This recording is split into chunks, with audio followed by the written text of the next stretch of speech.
Hi guys, cast iron seasoning ఎలా చేసేయాలో ఈ వీడియోలో చూసేయండి. ముందుగా వాటర్తో వాష్ చేసుకోవాలి. ఆ తర్వాత దీనిలోకి బియ్యం పిండి వేసుకోవాలి. గ్యాప్స్ లేకుండా బియ్యం పిండి ప్యాన్ మొత్తం స్ప్రెడ్ చేసుకోవాలి. తర్వాత చేత్తో గట్టిగా రుద్దాలి. బియ్యం పిండి కలర్ అనేది మారిపోతుంది. ఈ మకిలి ఉన్నదంతా బియ్యం పిండికి అంటుతుందన్నమాట.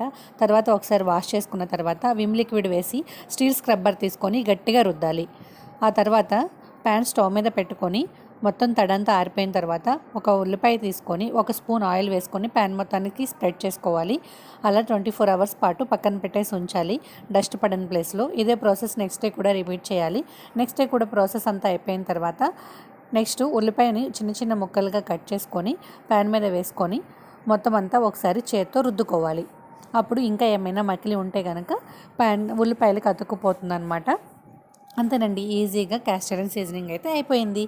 నెక్స్ట్ వీడియోలో దోశ ఎలా వచ్చిందో చూపిస్తాను. Please subscribe.